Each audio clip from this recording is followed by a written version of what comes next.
All right, let's see what we got going on today. Oh, hello, gorgeous. Time to party.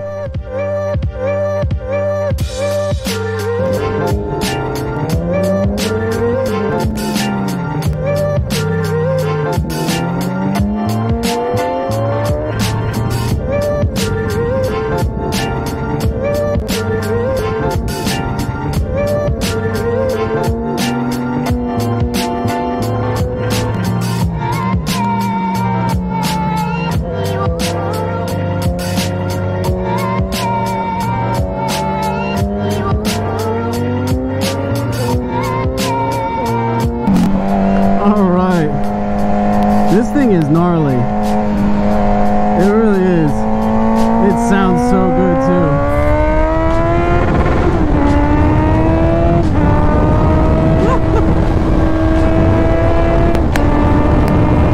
Picks up quick. Picks up fast.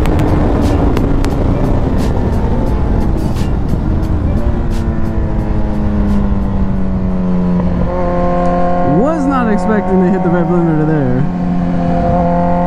It picks up so quick.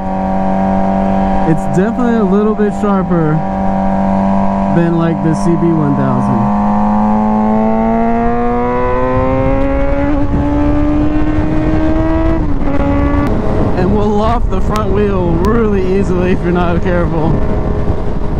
I'm not about that life, so I try to keep it down a little bit going over these bumps. But this Z900 has surprised me as far as how it rides. It is a joy to ride. It's really comfortable. The suspension has a lot of adjustability in it, so you can go pretty soft and then you can also go really stiff. That's one thing that I've liked about it so far, is you can get a good setup if you're a bigger, heavier weight guy. For a stock suspension, it's not bad. Right now, I think I'm a little on the soft side. Could have definitely made it stiffer. We're only like halfway on all the adjustments, so that's really impressive for this. Brakes grab, man. These brakes grab really good. I mean, you don't need to have like a super fancy setup on something like this. It's so light. I don't remember what weight this comes in at, but especially if you have a system on here like this one,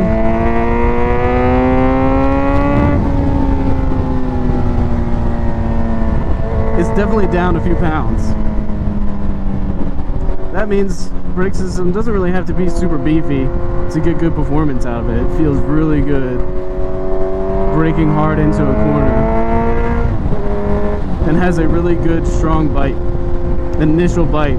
And it's something you can modulate. I've liked it so far, and I haven't had the ABS system kick on me at all, really, which is also kind of impressive because normally I do with the rear.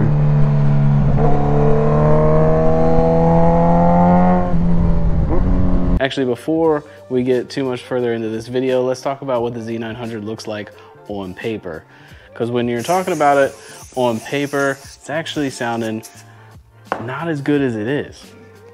Weighs 470 pounds, about 125 horsepower rating, but the key is 73 foot-pounds of torque. That's a lot of torque. Way more torque than what you're getting out of a standard like 600cc Super Sport. And that torque you can feel instantly in the RPM range. Even though the peak horsepower is at 7,700 RPMs, it feels like you're getting peak torque at like 3 or 2,000 RPMs. The way the motor just makes power is what makes the Z900 feel so good.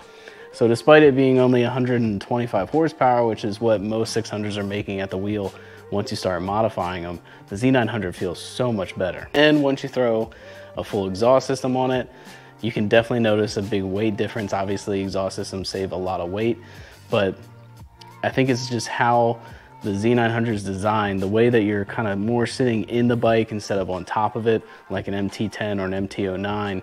You sit more in the bike in the Z900 and it carries its weight really low. So it feels just very nimble, when you're transitioning in corners, and it just feels, it's very confident, inspiring if you're a shorter rider. Also, before I get back out on the street, be sure to give us a like or subscribe if you like this video. That would be awesome. We really appreciate it. Also, while you're down there, check out the link in the description below, dmvmotorcycleparts.com, where you can get gear like Scorpion helmets, any kind of details, cleaners, exhaust system, brake pads, tires, oils. There's all kinds of products on that website, so check that out, and we greatly appreciate that. Now let's get back to repping the Z900. Okay, all right. It has a ton of mid-range. The mid-range really wants to hit. That felt good. I didn't think it would pull like that. I was only like, what, half throttle? In third. I think if I would have gone to full throttle there, it probably would have lifted. This thing's got some power, man.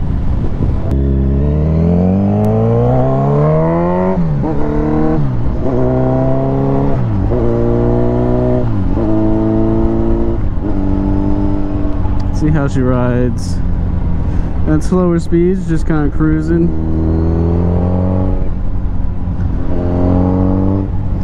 Throttle response is very forgiving, but you can feel that power kick in already. This thing is a powerhouse. It really is. The MT10 is as well, don't get me wrong. I think it would be, even though this is a 900, it would be a close performance race as to who is on top. Let's hit these bumps. Oh, I missed.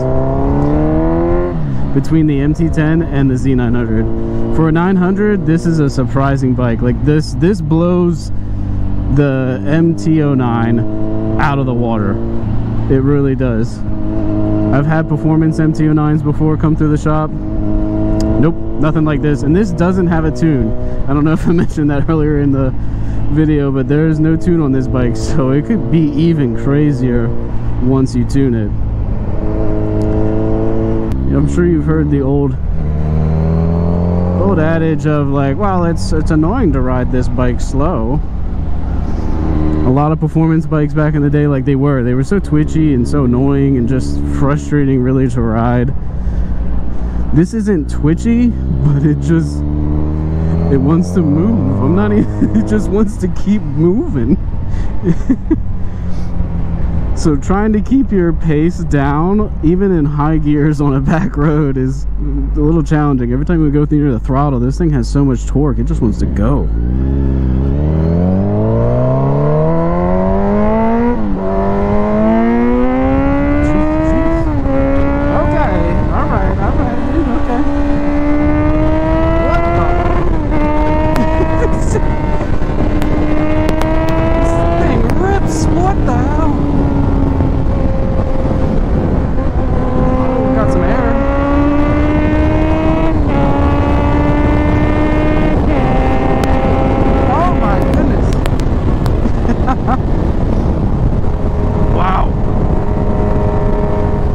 Say you can definitely feel the power die off in like 5th, 6th gear when you're trying to do like a massive highway pull or something. You can feel that power is just not there. It is insane in the mid-range and in the low, but the high end really struggles. That's perfect though, because honestly, naked bikes, when they're ridiculously fast, they just don't feel comfortable at speeds anyway. Just the ergonomics, you don't have a whole lot of weight on the front at high speeds, and the way that the roads are these days, so bumpy and inconsistent, it's not really that enjoyable to be riding these fast. But the mid-range, man, the cruising around town, just probably rolling through a back road, this is where it's at. And quick little highway pulls. Can't go wrong. Alright, real test. How does it feel going over speed bumps? Oh, it's quite nice. I'm telling you, the suspension on this is beautiful. a little rough, but I feel comfortable with the setup that it has, and it can go stiffer. This is a really great suspension for just stock. It's not bad, not bad. I would say I like it better than the MT10, because the MT10 is really stiff, which is great if you do want to take that to the track for some reason, or again if you're a really heavy dude like I am. But if you're really like Guy, it's really hard to get a really good soft setup on that. Whereas this, you can definitely get a nice soft setup out of this suspension and it be enjoyable. And then the MT09 can't go as stiff as this suspension can. So this is really a great middle ground. Same thing with the CB1000. This is a great middle ground between all those bikes as far as just everything's so much better. Everything's just a little bit better, just a little bit nicer.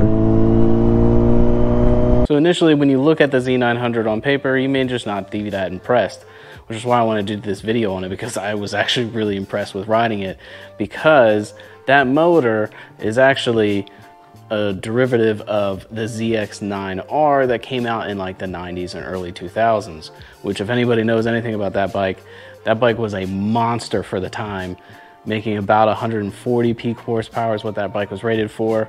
Weight was actually very similar to what the Z900 is now. And everybody may think that the Z900 motor is actually like a Z1000 motor or a detuned Z1000 motor, because the Z1000 line was discontinued a couple of years ago, and then they just focused on the 900. It's not true, actually. That 900 motor was based off of a Z1000 motor, but it's the 0304 Z1000, which was a also monster of a naked bike when it came out in the early 2000s. And that motor from the Z1000 was based off of the ZX9R motor. So it's actually very similar to that bike, which is why you heard me hit the rev limiter earlier in the video, because it redlines so quick. The engine is just very snappy. It's very responsive. Was not expecting to hit the rev limiter, and yeah, just having that shorter of an RPM range is definitely not something I'm used to. So to sum up my experience with the Z900, it was amazing. I think probably, especially for the cost, for what you pay for a Z900, you could either buy a brand new Z900, 900cc motorcycle, or you could buy an R7, or a Ninja 650, or an RS 660. I think it's cheaper than the RS 660. It just doesn't make sense why you would buy those bikes that I just listed over the Z900. You're getting so much more bang for buck. Yeah, it doesn't have an auto blipper, and that's it actually. It's just the auto blipper. That's the only thing the bike's missing when you compare it to other naked bikes, but it is so much cheaper than a lot of naked bikes. It's much cheaper than a CB1000, a little bit cheaper than a GSX 1000, cheaper than the Street Triple 765. Who else is it cheaper? It's cheaper than everything. I think it's cheaper than the GSX 750 or the GSX 1000 for sure. Like I said, it's just cheaper than everything to my knowledge. And you get so much performance out of it, and it's a really fun bike. It sounds great, it handles good, it looks good. The new ones come with TFT dashes. If you want something that looks a little fancier than the one that I was riding, don't worry about it. It comes with that stock. They do have an ABS option. I mean, it's really a good bike for the price. And I think that's why I think it's such a good bike, is because, yeah, I just would not buy an R7 or anything over the Z900 for the price. It's still a really good bang for buck. I think probably one of the best bikes you can buy used or buy new from a dealership. And then used, if you find one used, definitely a good bike to buy. Again, auto blipping is the only thing that the bike's missing. I would say also too, the other con or kind of downside to the Z900 for me was the rev range. Having such a short rev limiter is a little bit weird. Being used to something that revs usually to 15 or 16,000 RPMs or even above, just when you fully modify a bike, having something that caps out around 11 something, I think is what the rev limiter is on that, is a little bit weird. I hit the rev limiter quite a few times, but it just goes to show you just how peppy and just how alive that motor is. That motor is just very responsive and a joy to ring out. I just wish I could bring it out a little bit further. That's all. So that pretty much sums up my Z900 experience and my initial thoughts on it. Definitely check out the links in the description below, dmvmotorcycleparts.com, where you can get all kinds of cool helmets, just like this Icon one here that I have, or exhaust systems, jackets, gloves. There's even tunes I think that we're gonna have on that website soon, suspension upgrades, all kinds of cool products down there. So check that out, and we'll see you guys in the next video.